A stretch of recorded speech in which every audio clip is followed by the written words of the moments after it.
When you want to keep things simple, sometimes it's nice to use a really minimalist rig. A rig that has minimal components, that's easy to tie, and isn't expensive. And there can be a number of reasons for that, and sometimes it's just nice to keep things simple. So in this video, what we're going to do is run through the rig that you can see here, which is lying on its side. We are going to start the tutorial by drawing a diagram of the rig, and I will talk through the various aspects of it as the diagram gets drawn. Then we'll go into filming how to actually tie the rig, and at the end of the video I'll show a variation of the rig. Now, the reason for showing a diagram and actually talking through the diagram as I draw it is that I sometimes feel that it's difficult, if you're not familiar with the rig, to get a perspective of it. So my hope in doing it this way is it just gives you that overall perspective of what's going on. So when I go into the details of how to tie the various parts of it, hopefully that gives everything a bit more context. The reason I'm calling this a minimalist rig is it's made from one piece of line. Apart from the hook lengths, the actual main structure of the rig body, so the long piece of line you see there with the two booms coming off it, that's all the same piece of line. It's just one piece of line. And because of that, there's minimal components, so it's relatively cheap compared to other rigs. Once you get the hang of the knots, which aren't too difficult, it's relatively easy to make as well. With all that said, I think it's time to delve in. So the first part of the video is going to be, like I said earlier, us getting some overall perspective of the rig. I'll draw a diagram, I'll draw through the various parts of it and explain how it's working as I go through the various elements of the rig. Then later in the video we'll actually see me tying the main components of the rig, show you what the rig actually looks like as well, and then at the end of the video we'll look at a variation of the rig, which I don't really use, but I thought I'd just add it in so for interest. So it's another option.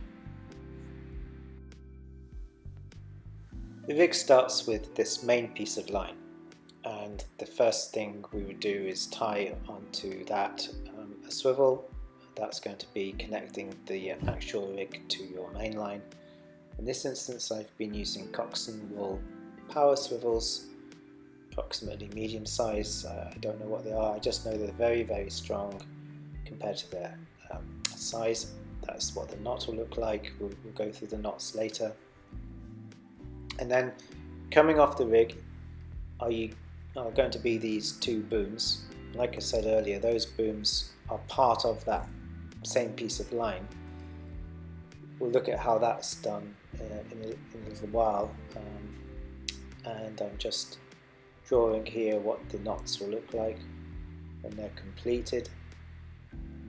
You see those booms there. What we'll do is we'll tie onto the end of those two little swivels, one for each boom. Just drawing those in here. The swivels I was using in this instance, again, coxswain wool. The power swivels, quite a small size. I'm sorry, I don't know the actual size, but you'll see them later in the video and that'll give you some appreciation of how small they are. And then to finish off the rig we would tie on a clip at the end, and off that clip we would then attach our weight. And for the purposes of this demonstration I was using just a simple plain 3-ounce weight. This is a lead that I would use often with this rig, because this is a rig I would use often in the surf when I'm surf fishing in the classic way, standing in the surf with the waders or thigh waders on. And that's a particular instance where you want absolutely everything to be as simple as possible, because you want to be roaming around the surf beach, carrying as little tackle as possible. You want nothing to be complicated. You don't want to be lugging around large amounts of equipment or anything. You really sort of almost want to be nomadic and just roam across the beach. And it's just nice to have really simple gear, simple components, Everything you can do to carry as least things as possible really helps. And also I like these weights because being so rounded, they just roll around in the surf, they find the gullies, etc. Now, coming back to those swivels, you can see that it's those off which our hook lengths, or snoods, are then tied, and then obviously onto the end of those we have our hooks. Again, for the purposes of this demonstration, I think I was using a number 2 Aberdeen hook, but you can use any hook you want with this rig. You can configure it in any way you want. The rig isn't to scale, I should note. Obviously those hook lengths are too close to each other. If they were going to be like that in real life, then they would tangle up, so you'd have to make sure they're further apart than that. But just for the purposes of fitting it into this demonstration, that's the way I drew it. And then now you can see what the actual components look like and their actual size as I lay the swivels to where the swivels are in the diagram. And there's the clip, that's the actual weight, 3 ounces. I use a bass rod when I'm surf fishing, so weighted 2 to 4 ounces, so I find 3 just right. And the actual rig body is made using this Greased Weasel 50-pound shock leader. So just a brief word on shock leaders. Obviously you need to have a length of line that is strong enough to withstand the shock of casting. And the rule of thumb is that you have 10 pounds in weight of shock leader, in terms of breaking strain that is, 10 pounds breaking strain of shock leader for every ounce of weight, plus another 10 pounds of breaking strain of shock leader. So if you have a 3 ounce weight, you should really have a minimum of a 40-pound breaking strain shock leader. And it doesn't harm to then go that little bit extra. And of course the shock leader has to be long enough so that it's wound onto your actual reel as you cast. So the entire length of that, in this instance 50-pound shock leader, is from the end of your weight all the way through your rod to the reel, a couple of winds onto the reel. And that means when you cast, the shock of that weight is not going to snap the line.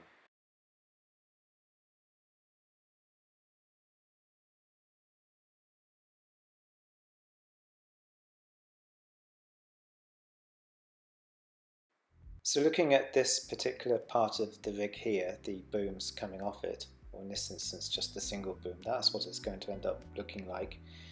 You can see the swivel there and you can see the hook length coming off it. Now that is made by tying a loop into the main rig body. The loop is called a blood loop, and I'm just drawing that here. That's what the knot looks like, see diagrammatically. There's the loop, and we'll be tying this later. Like I say, it's called a blood loop, and that's what it's going to look like. Then what we're going to do is snip, as you can see where the scissors are showing here, the loop, and we're going to create that boom.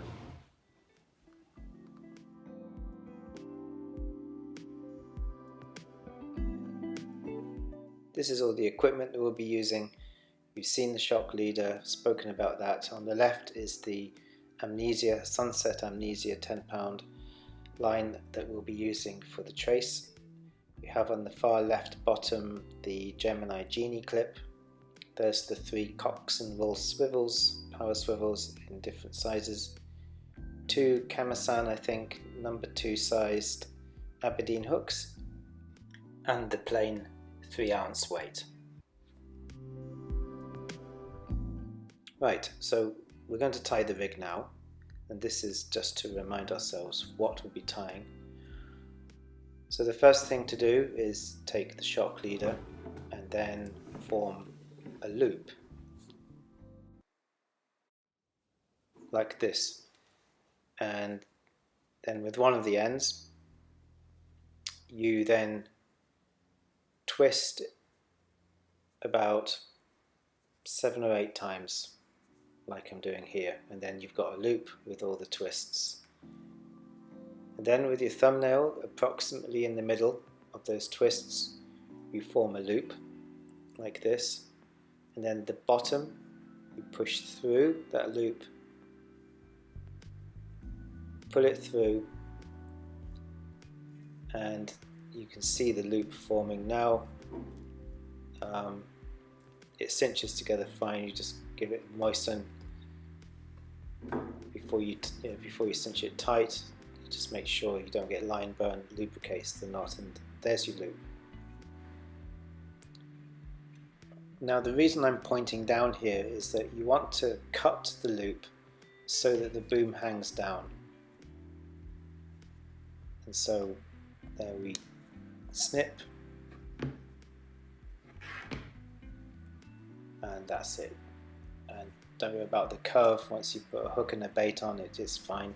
It's going to be much shorter than that anyway. You need to leave enough space to be able to tie on a swivel, so you don't want the loop too short. Here is the swivel.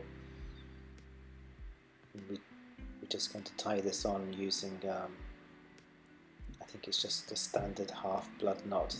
There isn't really space for anything fancier than that in this short piece of line, and that's going to be plenty strong enough anyway in most situations. Cinch it, moisten it, remember, and I just hold it with pliers and give it a good pull, and there's the knot cinched down, and then you can snip off that tag end just to make it nice and neat like that. And there it is, there's the first boom, and it's simply a case of repeating to do the second boom, and then they'll look like that. Here's the first one, the second one,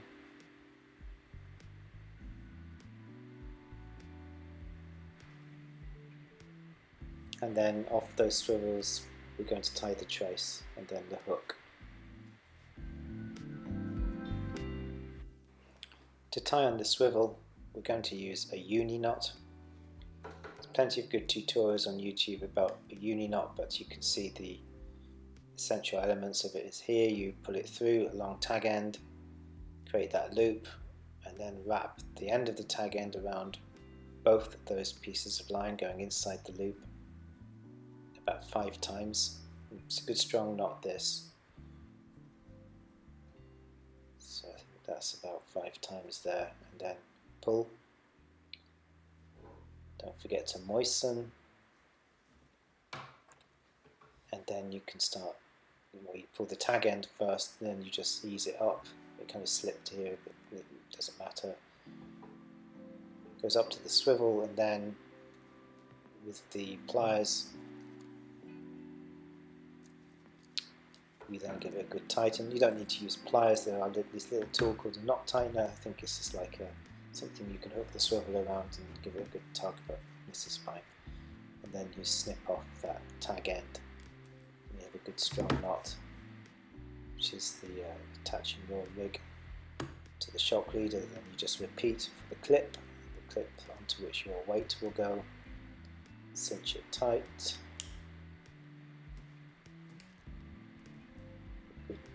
Good tighten.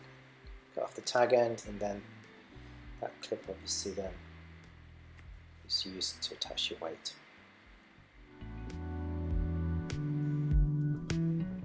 So that's the main structure of the rig done, working from the swivel downwards, the 2 booms, and then down to the bottom of the rig with the clip and the weight. And now we're ready to tie on the trace. And not long hook lengths for this demonstration. Let's snip off about a foot of this amnesia line, and we're just going to tie a simple half blood knot. So we twist the line around about 6 times, push it back through, don't forget to moisten it, and then cinch it tight. There are stronger knots than this. You can use the tucked half blood knot, for example, and you can find various tutorials on YouTube. But for the type of fishing I do, this has always been fine for me.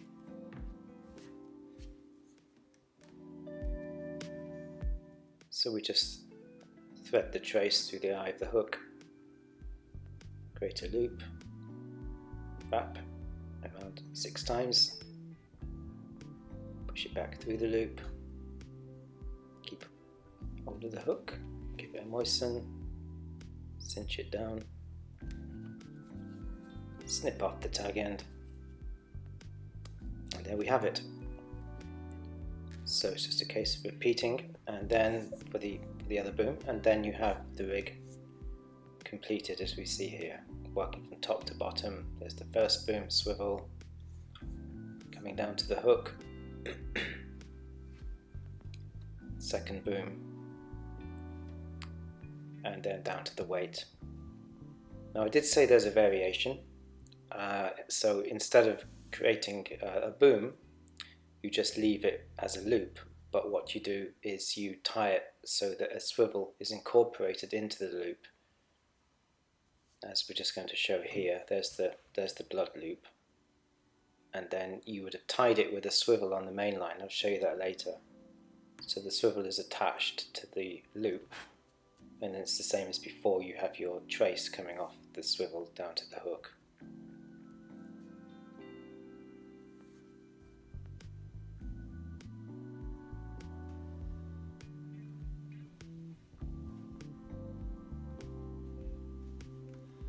So then what that's going to look like is this, and we'll go ahead and tie that now. So you have the rig body, the main line of the rig body, put it through the swivel, and then you create the loop so that the swivel is situated like that, hanging down off the loop. As before, you then do your twists.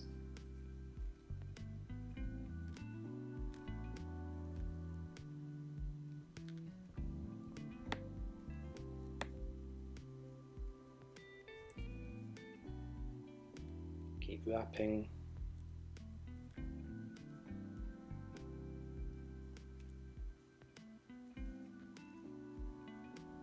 So there's the loop, you can see the swivel situated there. Probably get the idea what's happening now. So as before, you find an opening approximately in the middle of the twists. You take the swivel, push it through, pull it out the other side.